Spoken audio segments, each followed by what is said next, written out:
All right.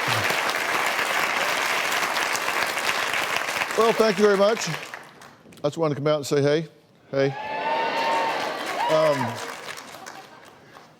I'm curious, because sometimes I never know. Like I said today, I think I'm running out of words. I never know if sometimes if my message is getting across and if it's making sense. Did my message get across about, well, I'm talking about the message of her being passive and letting him decide what's going to happen in her life. My alcoholic playboy husband walked away and filed for divorce after 2.5 years of marriage. Marcia needs to accept that I want a divorce and she needs to move on. I don't love her anymore. Dustin's new take on our marriage is that he wants the divorce, but would like to live with me and co-parent our daughter. I feel like I live in Dustin's world, full of lies and, unfortunately, other women.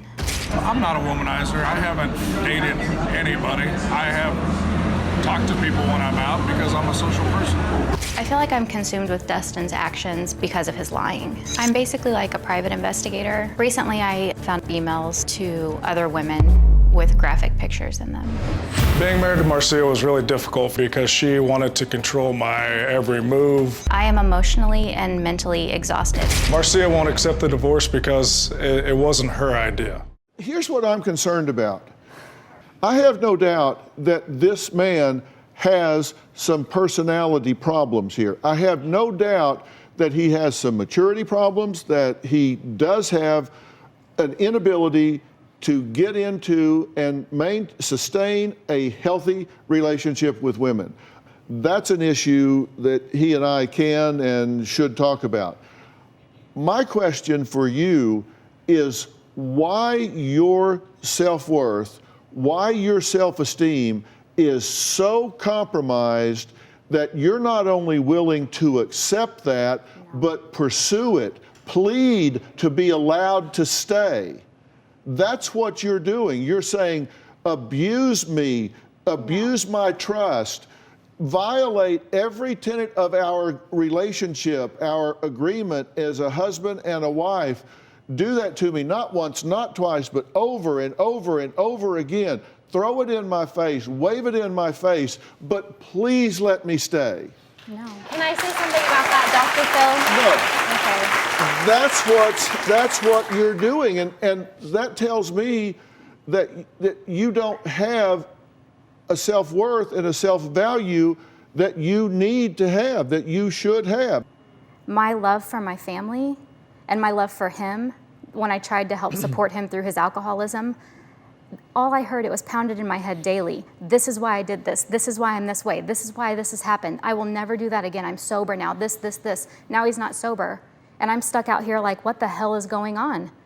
I've been fighting for my family. What do you mean you're stuck out here like, what the hell is going on? Because why is it up to him what happens in your life? Why are you waiting for him to tell you what you're going to do with your life? Why is she staying? Because she doesn't have self-esteem, right? So she's afraid to turn that loose because then she has nothing. And so it's kind of the devil you know.